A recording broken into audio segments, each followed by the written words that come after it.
Key points நேற்று பார்த்தோமா? நேற்று என்ன பார்த்தோம்? கான்ஸ்டியூஷன் என்ன அர்த்தம்?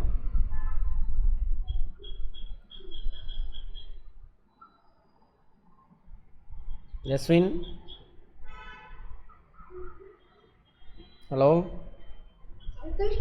கான்ஸ்டிடியூஷன் அப்படின்னா என்ன அர்த்தம்?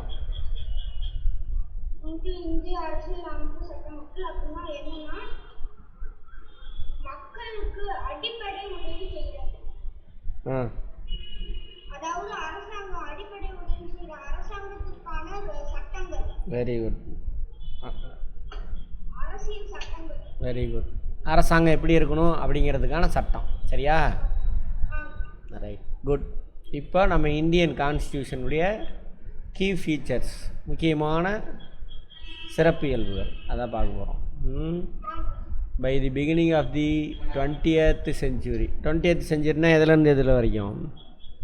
செஞ்சுரினா எவ்வளவு?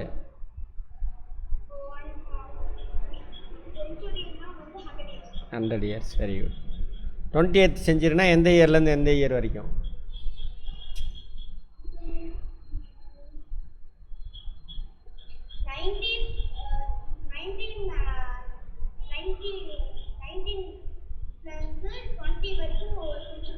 1901 2000 வரைக்கும். ஓகேவா? ஹிஸ்ட்ரியில் பார்த்த ஞாபகம் இருக்குல்ல? அப்போது அந்த 20th centuryயில் பிகினிங்கில், ஸ்டார்டிங்கில் இந்த Indian national movement Indian national மூமெண்ட்னாக்கா காங்கிரஸ் வந்து பிரிட்டிஷ்க்கு எதிராக போராடுறாங்க, எங்கள் சுதந்திரம் கொடு அப்படின்னு. அந்த பீரியட் தான் இந்தியன் நேஷ்னல் மூமெண்ட். ஏன் நேஷ்னல் மூமெண்ட் அப்படின்னு சொல்கிறாங்கனாக்கா, நம்மளாம் தனித்தனியாக ஆயிரக்கணக்கான சிற்றரசாக இருந்தோம். அப்புறம் இங்கிலீஷ்காரன் வந்தவொடனே தான் எல்லோரும் ஒன்று சேர்ந்து போகிறாரோ, நம்ம ஒரே நாடாக இருக்கலாம் அப்படின்னு முடிவு பண்ணுறோம். புரிஞ்சுதா?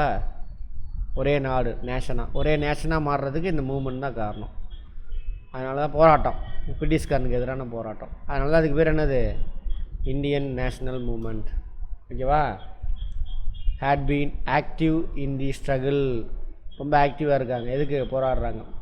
ஃபார் இண்டிபெண்டன்ஸ், சுதந்திரம் வாங்கிறதுக்கு, ஃப்ரம் பிரிட்டிஷ் ரூல். அரசாங்கத்து பிரிட்டிஷ் ரூல்லேருந்து சுதந்திரம் வாங்கிறதுக்காக இந்தியன் நேஷ்னல் மூமெண்ட் அவங்க வந்து போராடுறாங்க. For several decades. டிகேட்ஸ்னால் என்னென்னு பார்த்தோம்? டிகேட்னா என்னென்னு பார்த்தோம்? நேத்தானே பார்த்தோம்.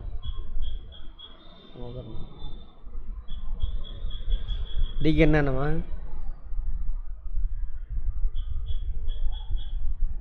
ஜஸ்வின்,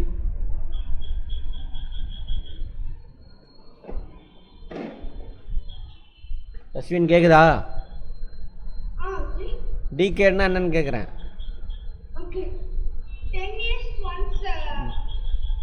10 years once எல்லாம் இல்லை. டிகேட்னா 10 years. ஓகேவா? அப்போது பல டிகேட்ஸுக்கு நம்ம போராடிக்கிட்டு இருக்கோம், பிரிட்டிஷ்காரன்ட்டு சுதந்திரம் வாங்கிறதுக்காக, இண்டிபெண்டன்ஸ் வாங்கிறதுக்காக. ஓகேவா? During the freedom struggle that நேஷ்னலிஸ்ட்னால் நம்ம நாட்டோட தலைவர்கள், தேசிய தலைவர்கள் had devoted a great deal of time to imagining and planning what a freedom India would be like. அப்போ அந்த நம்ம ஃப்ரீடம் ஃபைட்டர்ஸ் இருக்காங்க, நேஷ்னலிஸ்ட்டு தேசிய தலைவர்கள், அவங்க நிறையா டைம் ஸ்பெண்ட் பண்ணாங்க. எதுக்காக அப்படின்னா, நம்ம இந்தியா ஃபியூச்சரில் எப்படி இருக்கணும் அப்படின்னு சொல்லிட்டு இமேஜினிங், கற்பனை பண்ணுறாங்க. அண்டு பிளானிங், போராடி பண்ணிக்கிட்டே இதையெல்லாம் யோசிக்கிறாங்க, நம்ம ஃப்ரீ இந்தியா எப்படி இருக்கணும் அப்படின்னு சொல்லிட்டு. Under the British they had been forced to obey rules that they had very little role in making. பிரிட்டிஷ்காரன் ரூலில் பார்த்தோம்னாக்கா, நம்ம கான்ஸ்டியூஷனை உருவாக்குறத அவன் கண்ட்ரோல் பண்ணுறான் நம்மளை. சரியா? நம்ம அவன் சொல்கிறத கேட்டு தான் ஆகணுன்னு நம்மளை கட்டாயப்படுத்துகிறான் அப்படின்றாங்க. இந்த long experience of authoritarian rule. அத்தாரிட்டேரியன்னா ஒருத்தன் ஆர்டர் போடுவான், அடுத்தவன் செய்யணும்.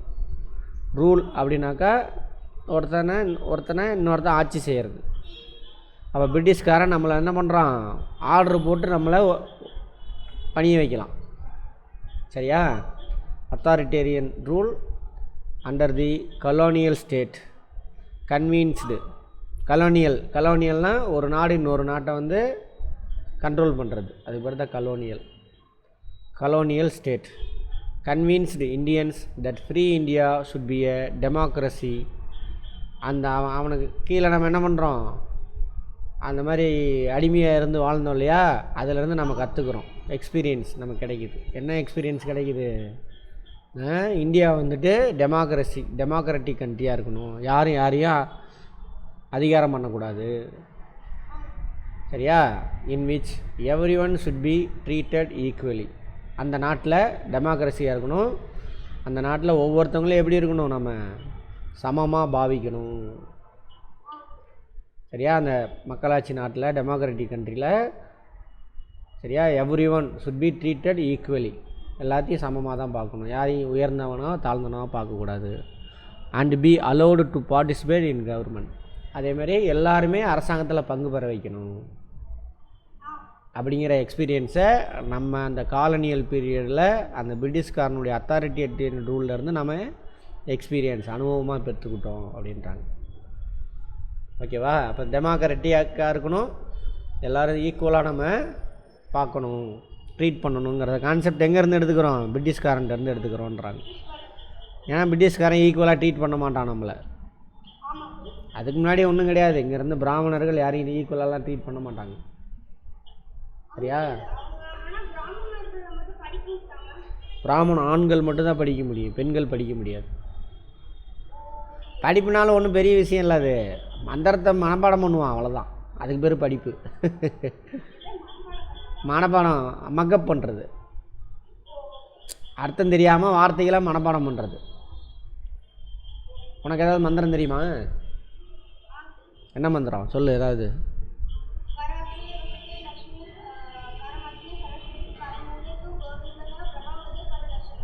என்ன இந்த மந்திரத்துக்கு வேறு என்ன, சரி சொல்லுவாங்க, ஓகேவா. அதில் ஏதாவது ஒரு வேர்டுக்கு உனக்கு மீனிங் தெரியுமா.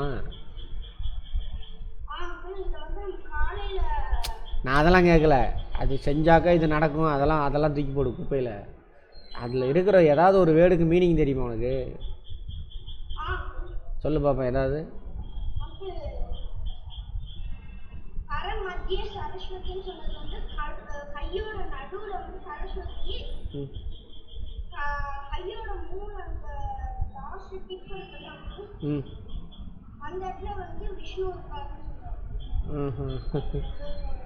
ஏதோ ஒன்று மனப்பாடம் பண்ணி ஒப்பிக்கிறான், அதுக்கு அர்த்தம்லாம் எதுவுமே தெரில பாரு, அதுதான் அவனுங்களோட படிப்பு. மந்திரத்தை மனப்பாடம் பண்ணணும், அவ்வளோதான், புரிஞ்சதா. அதுதான் இப்போ வரைக்கும் வந்திருக்குது. கொஸ்டினா 4 வேர்டு இருக்கும், ஆன்சராக 10 வேர்டு இருக்கும், அதை மனப்பாடம் பண்ணி அங்கே போய் எழுதணும்.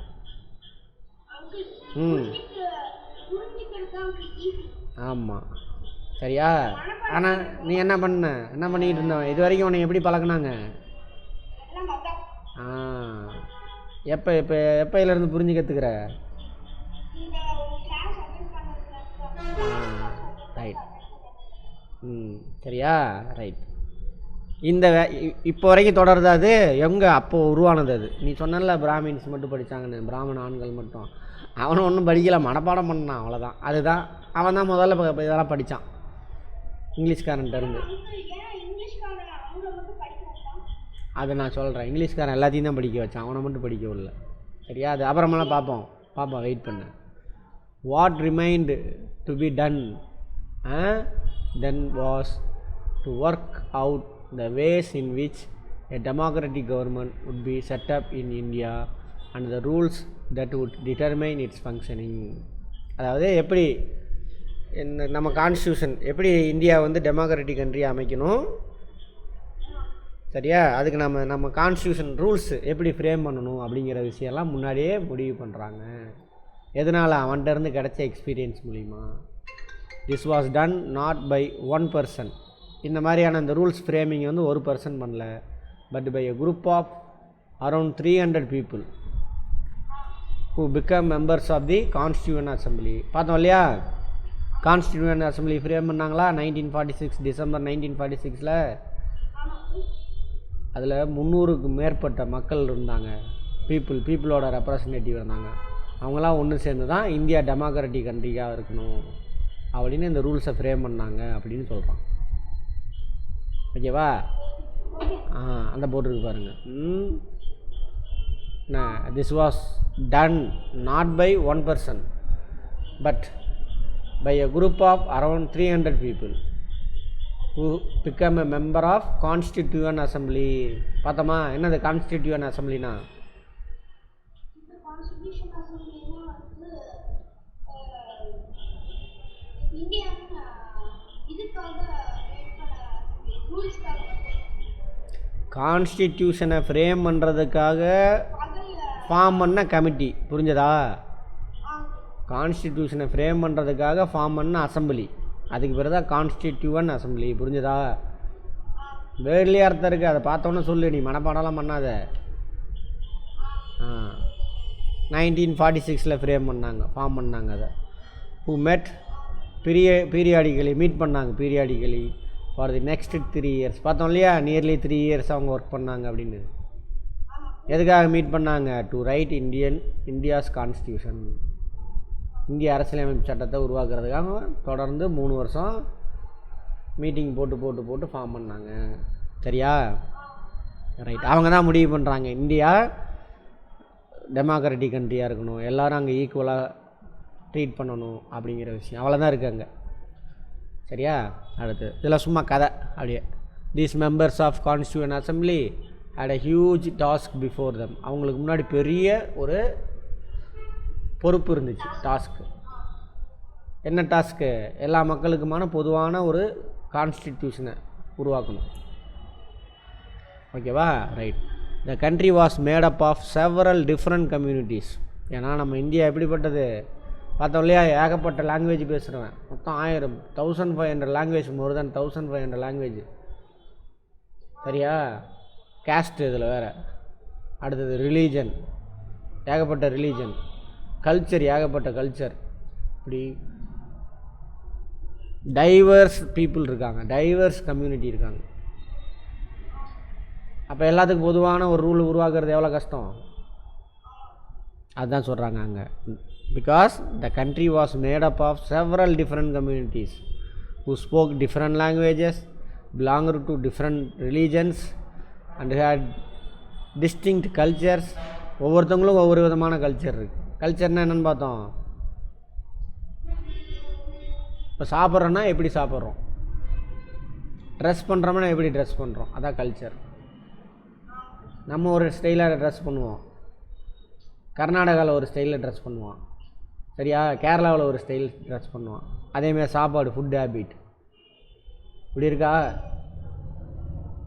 இப்படி டிஃப்ரெண்ட் வெரைட்டிஸ் ஆஃப் பீப்புள் எங்கே இருக்கோம்? ஒரே நாட்டில் இருக்கிறோம். அப்போ அவங்க எல்லாத்துக்கும் காமனான ஒரு ரூல் கொண்டு வரணும். அப்படின்னா பெரிய விஷயமா இல்லையா?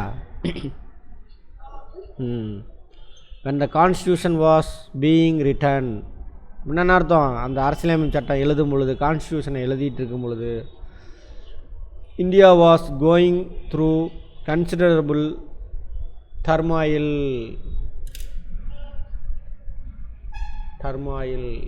பெரிய குழப்பம் சூழ்ந்த நிலையில் இருக்குது. ஏன்னா நாடு பிரிக்கிறாங்க, முஸ்லீம்ஸ் அங்கே போகிறாங்க, இந்த மாதிரி சரியா ஒரு குழப்பமான சூழல். அதான் போட்டிருக்கு பாருங்கள். The partition of the country into India and Pakistan was imminent. அப்போ அந்த டைமில் தான் நாட்டை பிரிக்க போகிறாங்க. கான்ஸ்டியூஷன் ஃப்ரேம் பண்ணிகிட்டு இருக்கும்போது அந்த நாட்டை பிரிக்கிறாங்க. சம் ஆஃப் தி பிரின்ஸ்லி ஸ்டேட்ஸ்னால் இந்தியாவில் இருக்கக்கூடிய அரசர்கள் ஆட்சி செய்யக்கூடியது லேண்டு. இந்தியா வந்து பார்த்திங்கன்னா பிரிட்டிஷ்காரன் கண்ட்ரோலில் ஒரு சில லேண்ட்லாம் ஃபுல்லாக அவங்க கண்ட்ரோலில் இருந்துச்சு. இந்த மைசூர், ஹைதராபாத் நிசாமு, கேரளா இங்கெல்லாம் வந்துட்டு அவங்களோட நாட்டு அரசரை ஆட்சி செஞ்சுக்கிட்டு இருக்கான். அவங்க தான் பிரின்ஸ்லி ஸ்டேட் அப்படின்னு சொல்லுவாங்க. ஓகேவா? Princely states remained undecided about their future. அவங்க எந்த முடிவும் எடுக்காமல் இருக்காங்க.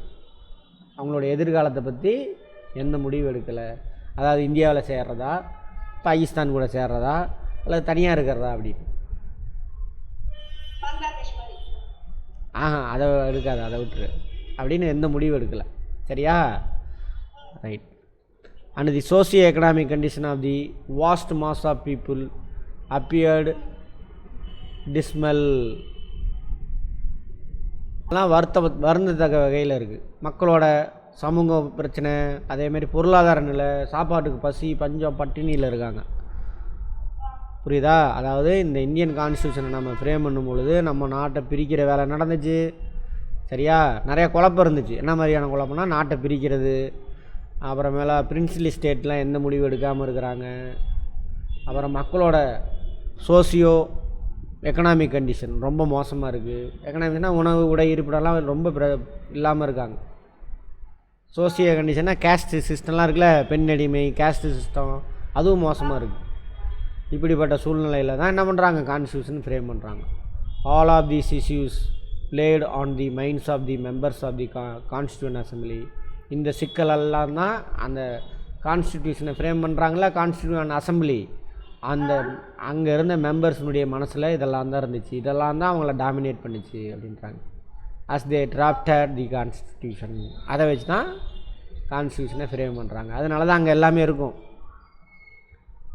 ஒரு இடத்துல சொல்லியிருப்பாங்க ஃபண்டமெண்டல் ரைட்ஸில்.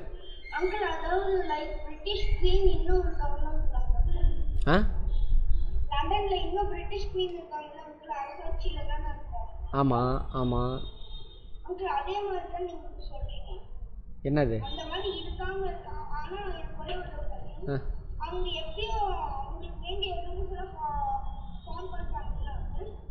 ம்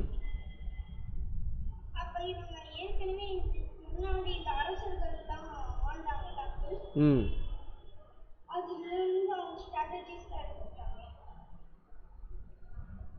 அதை விடு நீ அங்கெல்லாம் போகாத. இங்கே வா. நம்ம நாட்டுக்கு அவங்க நாடு ஒரே மாதிரி ரேஸ் இருக்கக்கூடிய நாடு. நம்மளது நம்ம ஏகப்பட்ட டிஃப்ரெண்ட்டாக இருக்குது. புரியுதா? ஒரே கல்ச்சர் கிடையாது, ஒரே லாங்குவேஜ் கிடையாது. ஆனால் நம்மளது டிஃப்ரெண்ட்டாக தான் பார்க்கணும். They rose to occasion and gave this country a visionary document. அவங்க வராங்க, வந்து அப்பப்போ உட்காந்து விஷனரி ஃபியூச்சர் எப்படி இருக்கணும் அப்படின்னு சொல்லிட்டு அந்த டாக்குமெண்ட்டை ஃப்ரேம் பண்ணணும். எதை? கான்ஸ்டியூஷனை. That reflect the respect for maintaining diversity. டைவர்சிட்டினா என்னது? அந்த கான்ஸ்டியூஷனில் எல்லோரும் அவன் ரிலீஜனை பின்பற்று, அவன் லாங்குவேஜை நீ ஃபாலோ பண்ணிக்கோ, அவன் கல்ச்சரை பின்பற்றிக்கோ, நோ ப்ராப்ளம், நம்ம எல்லோரும் ஒன்றுவாக இருப்போம். அதான் diversity. While preserving national unity. நீ அவன் எதை பண்ணிக்கோ, நம்மலாம் இந்தியர் அப்படின்னு ஒரு நேமில் இருந்துக்கலாம். புரியுதா? இதெல்லாம் அவங்க மனசில் இருந்துச்சு. The final document also reflects their concern for eradicating poverty. அந்த ஃபைனலாக கொண்டு வராங்கள கான்ஸ்டியூஷனை ஃப்ரேம் பண்ணி, அது கூட எதை வெளிப்படுத்துச்சு அப்படின்னாக்கா ரெஃப்ளெக்ட்ஸ் தேர் கன்சர்ன். எராடிகேட்டிங்னா ரிமூவ் பண்ணுறது, பாவர்ட்டினாக்கா வறுமை அப்படின்னு அர்த்தம். சாப்பாட்டுக்கு போதுமானாலும் சாப்பாடு இல்லாமல் இருக்கான் இல்லையா, அதெல்லாம் என்ன பண்ணணும், ரெக்டிஃபை பண்ணணும் அப்படிங்கிறத வெளிப்படுத்துச்சுன்றான். Through socio economic reforms as well as emphasising the crucial role of the people can play in choosing their representative. அதே நேரத்தில் த்ரூ சமூக பொருளாதார பிரச்சனையெல்லாம் சீர் செய்கிறது, ரிஃபார்ம் பண்ணுறது. அதே நேரத்தில் மக்கள் அவங்களுடைய ரெப்ரசன்டேட்டிவை அவங்களே தேர்ந்தெடுக்கணும். இதெல்லாம் எதில் இருந்துச்சு? அந்த கான்ஸ்டியூஷனில் இருந்துச்சு. அப்போதைக்கு இருந்த பிரச்சனையெல்லாம் சால்வ் பண்ணுறதுக்கு சொல்யூஷனும் அந்த கான்ஸ்டியூஷனில் இருந்துச்சு. சோசியோ எக்கனாமிக் ப்ராப்ளம்ஸ் இதெல்லாம் சால்வ் பண்ணுறதுக்கான சொல்யூஷன் அதில் இருந்துச்சு.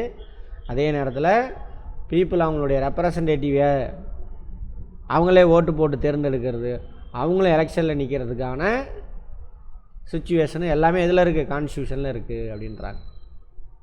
எம்பசைசிங்னா முக்கியத்துவம் கொடுக்குறது, குரூசியல் ரோல்னாலும் அதேமாதிரி முக்கியமான பங்கு கொடுக்குறாங்க. எதுக்கு? பீப்புளுக்கு. they can play in choosing their representative. Socio economic condition மோசமாக இருந்தாலும் அதை சரி செய்கிறதுக்கு ஸ்டெப் எடுக்கிறாங்க. அதே நேரத்தில் அவங்க ஓட்டு போட்டு அவங்களுடைய ரெப்ரசன்டேட்டிவை செலக்ட் பண்ணுறதுக்கும் முக்கியத்துவம் கொடுக்குறாங்க. Listed below are key features of Indian constitution. இதெல்லாம் இப்போ நம்ம பார்க்க போகிறதெல்லாம் ஒரு 5-6 ஃபீச்சர்ஸ் இருக்குது இந்தியன் கான்ஸ்டியூஷனில். அதெல்லாம் என்னென்ன அப்படின்னு பார்க்க போகிறோம். While reading these, keep in mind the above mentioned concerns of diversity. எல்லாரும் வேற்றுமையில் ஒற்றுமை, யூனிட்டி ஒற்றுமை, சோசியோ எக்கனாமிக் ரிஃபார்ம், சமூக பொருளாதார சீர்திருத்தம். ரிஃபார்ம்னா சாப்பாடு கிடைக்காதுன்னு சாப்பாடு கிடைக்க வைக்கணும், அது வந்து எக்கனாமிக் ரிஃபார்ம். ஓகேவா? சோசியோ ரிஃபார்ம் அப்படின்னா சோசியல் ரிஃபார்ம், சொசைட்டியில் ரிஃபார்ம் பண்ணணும். இந்த கேஸ்ட் சிஸ்டம், ஃபேமிலியில் வந்துட்டு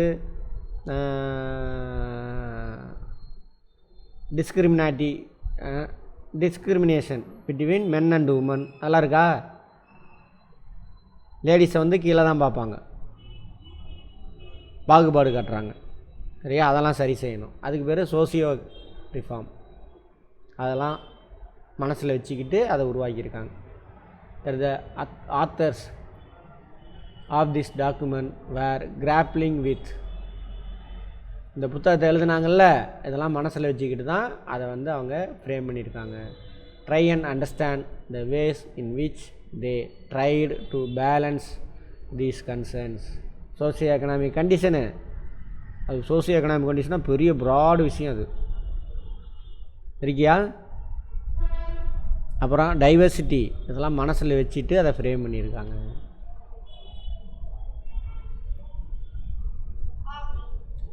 வச்சுக்கிட்டு இந்தியாவை, இண்டிபெண்டன்ட் இந்தியா வந்துட்டு எப்படி மாற்றணும், ஸ்ட்ராங்காக வலிமையான டெமோக்ராட்டிக் சொசைட்டியாக மாற்றணுங்கிறதுக்காக அதை ஃப்ரேம் பண்ணியிருக்காங்க அப்படின்னு சொல்கிறாங்க. ஓகேவா? First feature federalism. ஃபெடரல் அப்படின்னா அடுக்கு அப்படின்னு அர்த்தம். ஓகேவா? இப்போ நிறையா ஸ்டேட் இருக்கும். ஸ்டேட் மீன்ஸ் நேஷன், கண்ட்ரி அப்படின்னு அர்த்தம். அந்தந்த ஸ்டேட்டுக்குன்னு ஒரு கவர்மெண்ட் இருக்கும். ஓகேவா? இவங்க முக்கியமான நிறைய வேலையை இவங்க பார்த்துக்குவாங்க. Law and order maintenance, infrastructure development, இதெல்லாம் இவங்க பார்த்துக்குவாங்க. இவங்க எல்லாரும் சேர்ந்து ஒரு யூனியன் ஃபார்ம் பண்ணுறாங்க. இதுதான் நேஷன். இந்த யூனியன் என்ன பண்ணுவாங்க அப்படின்னாக்கா, எல்லாத்துக்கும் தேவையான டிஃபென்ஸ், வெளிநாட்டிலேருந்து நம்மளை பாதுகாக்கிறது. ஓகேவா? அப்புறம் கரன்சி அச்சடிக்கிறது. எல்லாத்துக்கும் எல்லா ஸ்டேட்டுக்கும் ஒரே கரன்சி. ஓகேவா? அப்புறம் டிஃபென்ஸு, கரன்சி, அப்புறம் கம்யூனிகேஷன், சேட்டலைட்டு, அதெல்லாம் அது. அப்புறம் எக்ஸ்டர்னல் அஃபேர்ஸ், வெளிநாட்டோட ரிலேஷன்ஷிப். அப்போ டிஃபென்ஸு, கம்யூனிகேஷனு, எக்ஸ்டர்னல் அஃபேர்ஸ், இது மட்டும் இவங்க வச்சுக்குவாங்க. யார்? யூனியன் கவர்மெண்ட் பார்த்துக்கும், நம்ம எல்லா மக்களுக்கு சேர்த்தி. ஓகேவா? அந்தந்த state infrastructure development, law and order maintenance, அதெல்லாம் இந்த கவர்மெண்ட் பார்த்துக்கும். அப்போ இங்கே ஒரு கவர்மெண்ட் இருக்குது, இந்த கவர்மெண்ட்லாம் சேர்ந்து அங்கே ஒரு கவர்மெண்ட் இருக்குது. அப்போ அடுக்கு முறையில் இருக்கா? இதுக்கு பேர் தான் வந்து என்னது, ஃபெடரல் கவர்மெண்ட் அப்படின்னு சொல்லுவாங்க. அடுக்குமுறை. இன்னும் உள்ளாட்சி, அதுக்குள்ளே போனேன். இப்போ நம்ம ஸ்டேட் கவர்மெண்ட் எங்கே இருக்குது? சென்னையில். தமிழ்நாடு முழுவதுக்கும் அவங்க சட்டம் உருவாக்குவாங்க. இந்தியா முழுவதுக்குமான சட்டத்தை யூனியன் கவர்மெண்ட் போடுவான். சரியா? உன்னோட ஒசூரோட சிட்டி இருக்குல்ல, அதுக்கு தேவையான ரூல்ஸ் அண்ட் ரெகுலேஷனாக அங்கே இருக்கக்கூடிய கார்பரேஷன் போடுவான். அப்போ 3 அடுக்கு இருக்கா? அதுக்கு பேர் தான் அடுக்குமுறை அரசாங்கம், ஃபெடரல் கவர்மெண்ட், ஃபெடரலிசம். அங்கே பாருங்கள், திஸ் ரெஃபர்ஸ், ஃபெடரலிசம் என்னன்னு சொல்கிறான். Federal, this refers to the existence of more than one level of government in the country. புரிஞ்சதா? 3 லெவலில் இருக்கா country? Local body, state government, union government. அதுக்கு பேர் தானே federalism, federal government. In India we have governments at the state level and at the centre. Centre சொல்லக்கூடாது, union. நீ சென்டர்னு எழுது, அவனுக்கு தப்பாக போட்டுருவானுங்க. Panchayat raj is 3rd tier கீழே. பார்த்தோம்லையா லோக்கல் பாடி, கிராமத்தில் கவர்மெண்ட் இருக்குது, ஸ்டேட் லெவலில் ஒரு கவர்மெண்ட் இருக்குது, தமிழ்நாடு முழுவதுக்கு ஒரு கவர்மெண்ட், அந்தந்த கிராமத்துக்கு ஒரு கவர்மெண்ட், அப்புறம் எல்லா ஸ்டேட்டுக்கு சேர்த்து ஒரு கவர்மெண்ட். அதான் சொல்கிறாங்க. 6th பஞ்சாயத்து ராஜ் பற்றி இருந்திருக்கும் போது படிச்சிருக்க. ஆமாவா? என்னது பஞ்சாயத்து ராஜ்னா என்ன? பஞ்சாயத்து ராஜ்னா வந்து ஒரு ஸ்மால் ஒரு வில்லேஜுக்குன்னு தனியாக ஒரு கவர்மெண்ட் ஃபார்ம் பண்ணுறது. சரியா? அப்போ அந்தந்த கிராமத்துக்கு ஒவ்வொரு கவர்மெண்ட், அதான் பஞ்சாயத்து ராஜ். நிறையா கிராமம் சேர்ந்தது ஒரு ஸ்டேட்டு, அதான் ஸ்டேட் கவர்மெண்ட். அது மாதிரி நிறையா ஸ்டேட் சேர்ந்தது யூனியன் கவர்மெண்ட். புரிஞ்சதா? we looked at the functioning of state government. State கவர்மெண்ட்டை பற்றி போனதில் பார்த்துருக்கேன், 7th இருந்துருக்கு. and this year we will read about the central government. இந்த வருஷம் நம்ம அதான் கற்றுக்க போகிறோம். ஓகேவா? the vast number of communities in India meant that a system of government needed to be divided that did not involve only person sitting in the capital city of New Delhi and making decisions for everyone. என்ன சொல்கிறாங்க புரியுதா? இவ்வளோ பெரிய vast country,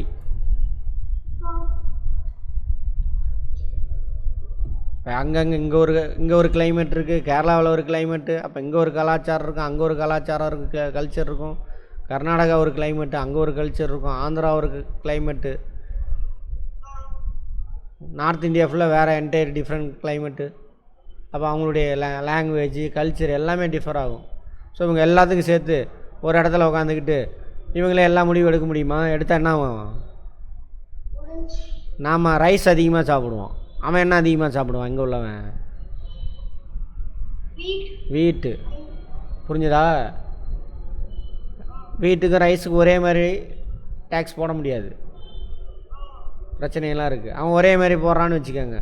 rice அவன் north இந்தியாவில் வீட்டு தான் சாப்பிட்றான், ரைஸுக்கெல்லாம் டேக்ஸை போட்டு வீட்டுக்கு டேக்ஸ் போடாமல் விட்டான்னா நான் யார் பாதிப்பா? நம்ம பாதிப்போம், சவுத் இண்டியன்ஸ் பாதிப்பாங்க. அந்த மாதிரி அப்படிலாம் பண்ண முடியாது. அதுக்கு தான் என்ன பண்ணிட்டாங்க, அங்கங்கே சின்ன சின்ன 4 ஏரியாவை பிரித்து ஸ்டேட் கவர்மெண்ட் நிறைய விஷயங்கள் அவங்கள்ட்ட கொடுத்துருவாங்க. அதான் சொல்கிறேன். Instead it was important to have another level of government in the states so that decisions could be made for that particular area. அந்த ஏரியா நம்மள டிஃப்ரெண்ட் கல்ச்சராக நமக்கு தகுந்த மாதிரி இவங்க லா கொண்டு வந்துடுவாங்க. புரியுதா? அதான் state government. while each state in India enjoys autonomy in exercising powers on certain issues. certain issuesனா ஒரு இடத்துல சொல்லியிருப்பாங்க கான்ஸ்டியூஷனில் ஷெட்யூல் 7 அப்படின்னா என்னென்னு நான் அப்புறம் சொல்கிறேன். ஷெட்யூல் 7ல் லிஸ்ட்டு 2 இருக்கும். லிஸ்ட்டு 2ல் ஒரு 60 விஷயம் சொல்லியிருப்பாங்க. ஓகேவா? இப்போ போலீஸு, லா அண்ட் ஆர்டரு, இந்த மாதிரி நிறைய விஷயம் இருக்கும். அந்த 60 விஷயத்தில் டிரான்ஸ்போர்ட்டு, பஸ்ஸெல்லாம் இருக்குல்ல, அது அந்த 60 விஷயம் சம்மந்தமாக ஸ்டேட் கவர்மெண்ட்டு தான் அந்த முடிவெல்லாம் எடுப்பாங்க. அது அந்தந்த ஸ்டேட்டுக்கு பவர் உண்டு. ஓகேவா? அதான் சொல்கிறாங்க. In India while each state in India enjoys autonomy. அட்டானமினா அரசாங்கம், யூனியன் கவர்மெண்ட் எதுவும் தலையிட மாட்டாங்க. அதில் இவங்க தான் அந்த முடிவில் எடுப்பாங்க. அட்டானமி, தன்னாட்சின்னு சொல்லுவாங்க தமிழில். அந்த ஸ்டேட்டை அவங்களே ஆட்சி செஞ்சுக்குவாங்க. In exercising powers on certain issues. சர்டைன்னா அந்த 60 இஷ்யூஸ் சம்மந்தமாக அந்தந்த ஸ்டேட் முடிவு எடுத்துக்குவாங்க. ஓகேவா? Subjects of national concern require that all the states follow the laws of central government. அதே லிஸ்ட்டு 1 இருக்கும். அதில் ஒரு 100 விஷயம் இருக்குது. சரியா? இதில் முடிவெல்லாம் வந்துட்டு சென்ட்ரல் கவர்மெண்ட் எடுப்பாங்க. சென்ட்ரல் கவர்மெண்ட் எடுக்கிற முடிவை எல்லாருமே ஃபாலோ பண்ணணும், எல்லா ஸ்டேட்டும் ஃபாலோ பண்ணணும். இப்போ தமிழ்நாடு ஸ்டேட் கவர்மெண்ட் எடுக்கிற முடிவை லிஸ்ட்டு 2லேருந்து தமிழ்நாடு கவர்மெண்ட் மட்டும், தமிழ்நாடு மக்கள் மட்டும் ஃபாலோ பண்ணணும். அதே இந்த 60 ரூல்ஸில் இருக்கக்கூடியது கேரளா கவர்மெண்ட்டு எடுத்தாங்கன்னா அந்த கேரளா பீப்புள் மட்டும் அதை ஃபாலோ பண்ணுவாங்க. அதே சென்ட்ரல் எடுக்கக்கூடிய லிஸ்ட்டு 1 இருக்கு இல்லையா, 100 விஷயம் இருக்கும். அதில் அவங்க எடுக்கக்கூடிய டெசிஷனை நாடு முழுவதும் ஃபாலோ பண்ணணும். அதான் சொல்கிறாங்க அங்கே பாருங்கள். In exercising power on certain issues subjects of national concerns, நாடு முழுவதுக்கு இருக்கக்கூடிய கன்சர்ன்ஸ். அந்த என்ன சப்ஜெக்ட்ஸு லிஸ்ட்டு 1ல் இருக்கும், அதெல்லாம் எது எது அப்படின்ட்டு.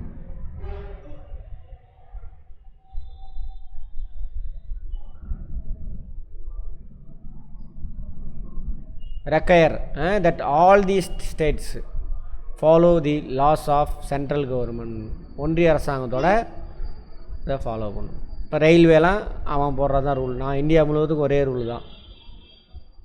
ரயில்வே, மிலிட்ரி, இதுக்கெல்லாம் கம்யூனிகேஷன், ஃபோன் பேசுகிறது இதெல்லாம் இருக்குல்ல, அது சம்மந்தமான சட்டம்லாம் அவன் தான் போடுவான். புரியுதா? யார்? Central government. The constitution contains list, சொன்னால லிஸ்ட் இதுதான், இந்த லிஸ்ட்டு தான். That deals the issues that each tier of government can make laws on. சொன்னால லிஸ்ட்டு, கான்ஸ்டியூஷன் லிஸ்ட் இருக்குது. லிஸ்ட்டு 1 சென்ட்ரல் கவர்மெண்ட் மட்டும் அதெல்லாம் ஃபாலோ பண்ணுவாங்க. லிஸ்ட்டு 2 ஸ்டேட் கவர்மெண்ட் மட்டும்தான் அதெல்லாம் டெசிஷன் எடுக்கணும். அடுத்து லிஸ்ட்டு 3ன்னு ஒன்று இருக்குது. அது பார்த்திங்கனாக்கா 2 பேரும் செய்யலாம் அந்த வேலையை. இப்போ ஸ்கூல்லாம் இருக்கா, இப்போ நீ சென்ட்ரல் கவர்மெண்ட் ஸ்கூலில் படிக்கிற, பக்கத்தில் கவர்மெண்ட் ஸ்கூல்லாம் ஸ்டேட் கவர்மெண்ட் ஸ்கூல், இப்படி அது லிஸ்ட்டு 3 கன்கரண்ட் லிஸ்ட் அப்படிம்பாங்க. In addition the constitution also specifies where each tier of government can get the money from for work that it does. அதே நேரம் இதெல்லாம் வேலையெல்லாம் செய்யணும்னா என்ன பண்ணணும்? ரோடு போடணும், டிரான்ஸ்போர்ட் ஃபெசிலிட்டி பண்ணணும், ஆர்மி மெயின்டைன் பண்ணணும், போலீஸ் மெயின்டைன் பண்ணணும், எல்லாத்துக்கும் பணம் வேணுமா? அந்த பணத்தை மக்கள்கிட்ட டேக்ஸாக எப்படிலாம் கலெக்ட் பண்ணிக்கலாம்னு சொல்லுது. In addition the constitution specifies each tier, central government என்னென்ன வரியெல்லாம் வசூலிச்சிக்கலாம், ஸ்டேட் கவர்மெண்ட் என்னென்ன வரியெல்லாம் வசூலிச்சிக்கலாம். Each tier of government can get money from for the work of that it does. அவங்க செய்யக்கூடிய வேலைக்கு பணத்தை எங்கெங்கேருந்து யார் யார் எவ்வளோ பிரிச்சுக்கணும்னு கான்ஸ்டியூஷன் சொல்லுது. Under federalism the states are not merely agents of the federal government but draw their authority from the constitution as well. அது என்ன சொல்கிறாங்கனாக்கா, ஃபெடரலிசத்தில் ஸ்டேட்ஸ், அதாவது மாநில அரசாங்கம், ஃபெடரல் கவர்மெண்ட்டில் அவங்க ஒரு ஏஜெண்ட்டு, நாட் ஓன்லி ஏஜெண்ட்டு, அவங்களுக்கான பவர் எல்லாம் எங்கேருந்து வருதாமா? கான்ஸ்டியூஷன்லேருந்து தான் கிடைக்குது அப்படின்றாங்க. கான்ஸ்டியூஷன்னா ஸ்டேட் கவர்மெண்ட்டுக்கு இந்த பவர்லாம் கொடுக்குது அப்படின்னாங்க. All persons in India are governed by laws, policies made by each of the levels of government. எல்லா இந்தியாவில் இருக்கக்கூடிய மக்கள் அனைவரும் நம்மளை நிர்வகிக்கிறது எது? ஸ்டேட் கவர்மெண்ட்டு, சென்ட்ரல் கவர்மெண்ட், அவங்க உருவாக்கக்கூடிய லாஸ், பாலிசிஸ், அவங்க தான் நம்ம ஒவ்வொருத்தனையும் என்ன பண்ணுது? வழி நடத்துது, கவர்னிங், நிர்வகிக்குது அப்படின்னு சொல்கிறாங்க. ஒன்றும் இல்லை, ஃபெடரலிஸ்ட்னா என்ன அர்த்தம்? 2 அடுக்கு 3 அடுக்கில் கவர்மெண்ட் இருக்குது. Central government, state government, panchayat, local bodies. இந்த 3 கவர்மெண்ட்டும் வேலையை பிரிச்சுக்கிட்டு, இப்போ நான் சேலத்தில் இருக்கேன்னா எனக்காக பாருங்கள், சேலம் கார்பரேஷன் எனக்காக சட்டத்திட்டத்தெல்லாம் உருவாக்குவாங்க, லாஸ், பாலிசிஸ்லாம். கொஞ்சம் விஷயத்தில் ஸ்டேட் கவர்மெண்ட் ஒரு சில பாலிசிலாம் உருவாக்குவாங்க, லாஸ்லாம் உருவாக்குவாங்க.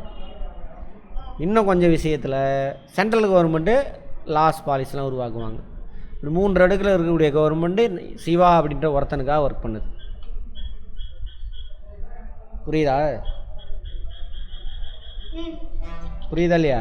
இப்போ எக்ஸாம்பிள் உனக்கு புரிகிற மாதிரி சொல்கிறேன் பார்.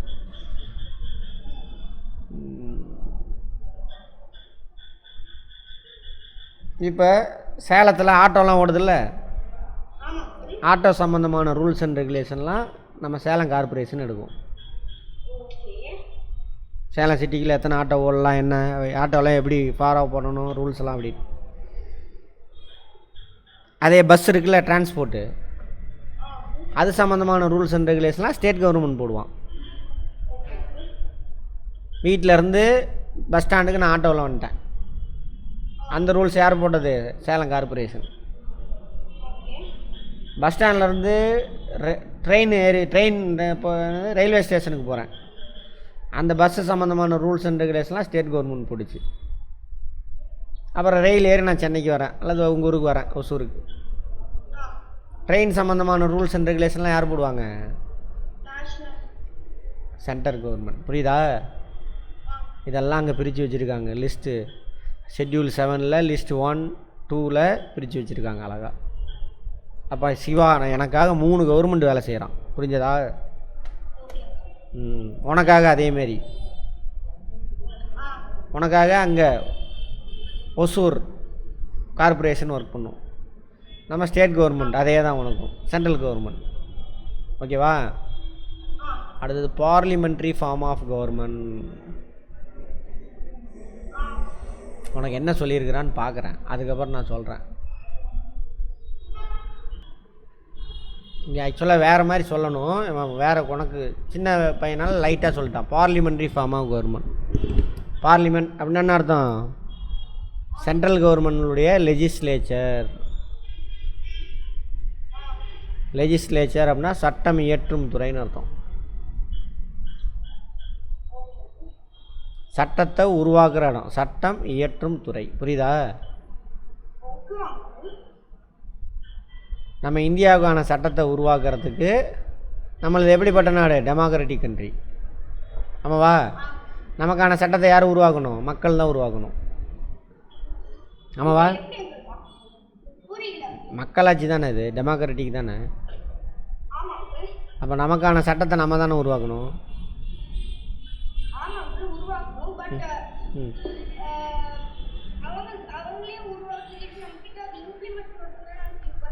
அதுதான் கிடையாது. சரி, இப்போ நம்ம இந்தியாவில் எத்தனை கோடி பேர் இருக்கோம்? 140 கோடி பேர். சரியா? ஒரு சட்டத்தை நம்ம உருவாக்கணுன்னாக்கா இந்த 140 கோடி பேரும் ஒன்றா சேர்ந்து இதுதாங்க இந்த சட்டத்தை தான் கொண்டு வர போகிறோம், எத்தனை பேர் ஆதரவு தெரிவிக்கிறீங்கன்னு கேட்பாங்க. அதில் 70 கோடி பேருக்கு மேலே ஓகே சொல்லிட்டாங்கன்னா அந்த சட்டம் நடைமுறைக்கு வரும், அமலுக்கு வரும். அது நடக்குமா? 140 கோடி பேரும் ஒரே இடத்துல கூடுறது முடியுமா?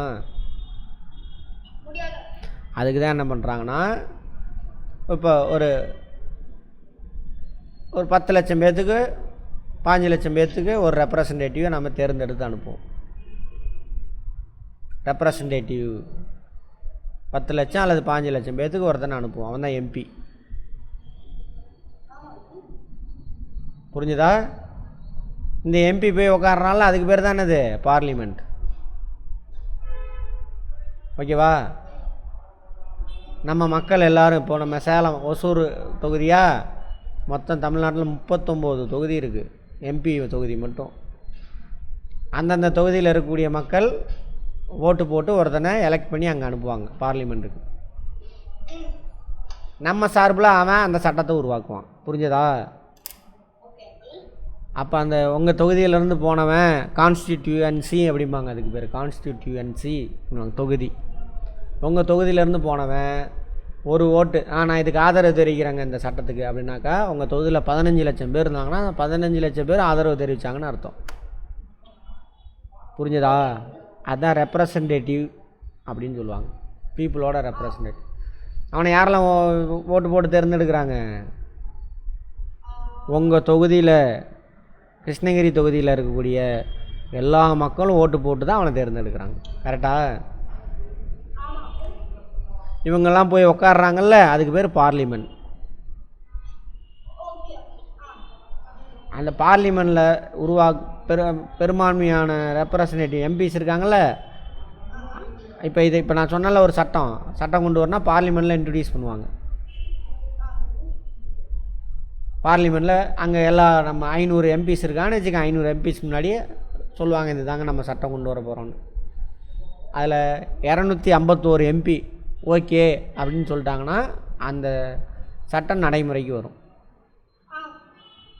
அப்போ நம்ம சார்பில் நம்மளோட ரெப்ரசன்டேட்டிவ் என்ன பண்ணுறான்? அந்த ஆக்டை வந்துட்டு அப்ரூவ் பண்ணுறான். அது எங்கே நடக்குது?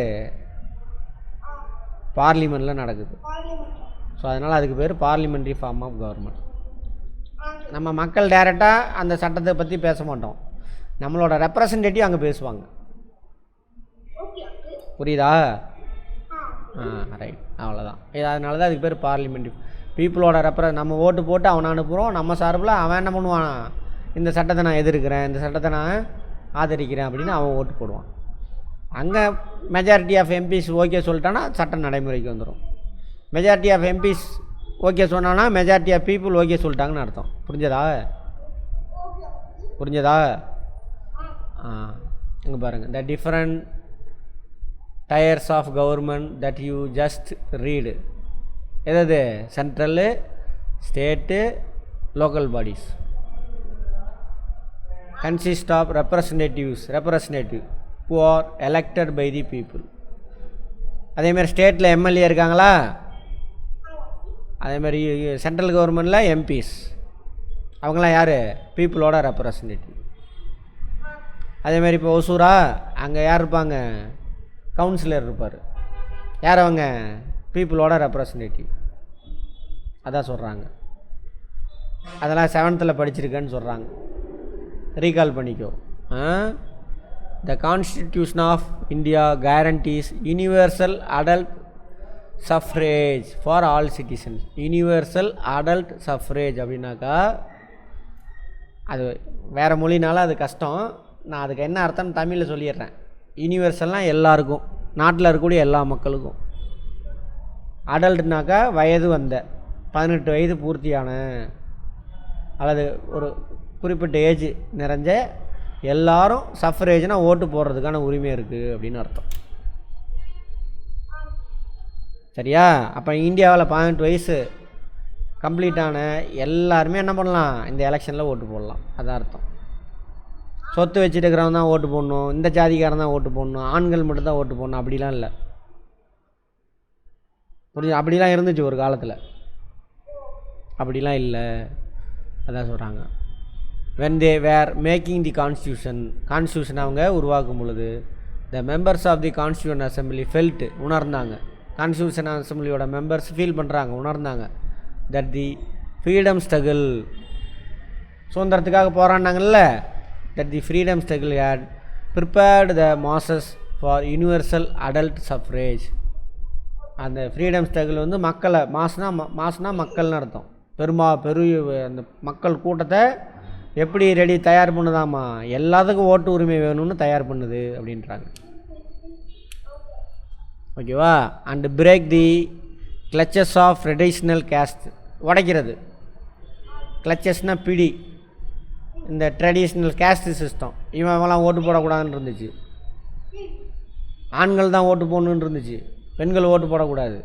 ஆண்களையும் எல்லா ஆண்களும் ஓட்டு போட மாட்டான், உயர் ஜாதி சொத்து இருக்கிறவங்க தான் ஓட்டு போடுவோம், அப்படிலாம் இருந்தது. அதெல்லாம் உடைக்குது கான்ஸ்டியூஷன். ஓகேவா? கிளாஸ் அண்ட் ஜென்ரல் ஹையரார்கீஸ், ஆண் தான் உயர்ந்தவன், பெண்ணுக்கு சொத்தும் கிடையாது, பெண்ணு ஓட்டு போட முடியாது, அப்படிலாம் இருந்துச்சு. அதெல்லாம் உடைக்குது. எது?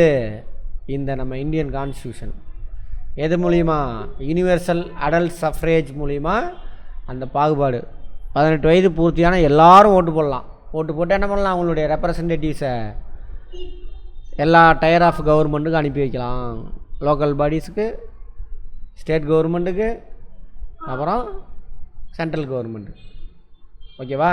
அப்படின்னு சொல்கிறாங்க. This means that the people of India have direct role in electing their representatives. எல்லா மக்களும் அவங்களுடைய ரெப்ரசன்டேட்டிவை டைரெக்டாக ஓட்டு போட்டு தேர்ந்தெடுக்கிறதுக்கு உரிமை உண்டு. அதான் யூனிவர்சல் அடல்ட் சஃப்ரேஜ் அப்படிங்கிறது. Also every citizen of the country irrespective of, எந்த பாகுபாடும் இல்லாமல், சோசியல் பேக்ரவுண்ட் எந்த ஜாதிக்காரன், ஆனா பெண்ணா அப்படிலாம் எதுவுமே கிடையாது, can also contest in election. ஓட்டு போடுறது மட்டும் இல்லாமல் எந்த ஜாதி பாகுபாடு, அதேமாரி ஆண் பெண் பாகுபாடு, இப்படி எந்த பேக்ரவுண்டும் இல்லாமல் எல்லாருமே என்ன பண்ணலாம், எலெக்ஷனில் நிற்கலாம் அப்படின்னு சொல்லுது. எது? அந்த யூனிவர்சல் அடல்ட் சஃப்ரேஜ் சொல்லுது. These representatives R accountable to the people. இவங்க பொறுப்பு, அக்கௌண்டபிள்னால் பொறுப்பு இருக்கணும். மக்கள் தானே இவனை தேர்ந்தெடுக்கிறாங்க. அவங்களாம் வந்துட்டு மக்களுக்கு பதில் சொல்லணும். மணிகண்டன் ஃபேன் போட்டு விடுங்க. You will read more about why representation is crucial to democratic functioning. 2வது யூனிட்டில் பற்றி பார்ப்போம். ரெப்ரசன்டேஷன், பீப்புள் ஓட்டு போடுறது, எலெக்ஷனில் நிற்கிறது, அதெல்லாம் ஏன் ரொம்ப முக்கியம் அப்படிங்கிறத அடுத்த லெசனில் பார்க்கலான்னு இருக்காங்க. ஓகேவா? இன்றைக்கி என்ன பாயிண்ட், எத்தனை பாயிண்ட் பார்த்தோம்? ஃபீச்சர்ஸில் 2 பாயிண்ட் பார்த்துருக்கோம். ஒன்று ஃபெட்ரலிசம், கவர்மெண்ட் 2-3 அடுக்குலேருந்து மக்களுக்காக ஒர்க் பண்ணுறாங்க, வேலையை பிரிச்சுக்கிட்டு. ஓகேவா? 2வது என்னது? Parliamentary form of government. பீப்புளோட ரெப்ரசன்டேட்டிவை பார்லிமெண்ட்டுக்கு அனுப்புகிறோம், எல்லா மக்களும் ஓட்டு போடுறாங்க. யூனிவர்சல் அடல்ட்டு சஃப்ரேஜ் மூலிமா எல்லா மக்களும் ஜாதி பாகுபாடு, இனம் எதுவுமே பாகுபாடு இல்லாமல் எல்லாருமே ஓட்டு போடலாம். வயசு வந்த எல்லாருமே அவங்களுடைய ரெப்ரசன்டேட்டிவை தேர்ந்தெடுக்கலாம். அதேமாதிரி அவங்களும் எலெக்ஷனில் நிற்கலாம். ஏன்னா அதுக்கு முன்னாடி அப்படி இல்லை, அதனால தான் ஸ்பெஷல் ஃபீச்சராக சொல்கிறாங்க. இதில் இன்னொரு பாயிண்ட் இருக்குது, அதை பற்றி நம்ம அப்புறம் பேசுவோம். இப்போ உனக்கு புரியாது, அப்புறம் நான் போக போக சொல்கிறேன். இதில் உள்ள கான்செப்ட் மட்டும் புரிஞ்சிட்டு வா, மனப்பாடம் பண்ணாத. ஓகேவா? நீ புரிஞ்சதை வச்சு தான் அங்கே ஆன்சர் எழுதுகிற மாதிரி இருக்கும். இதுவரைக்கும் எல்லா சப்ஜெக்ட்லேயும் அப்படி தானே, ஆன்லைனில் அந்த கொஸ்டினுக்கெல்லாம் ஆன்சர் வருது தானே உனக்கு? கொஸ்டின் புரியும், முதல்ல புரிஞ்சாவே ஆன்சர் வந்துடும். Okay, good.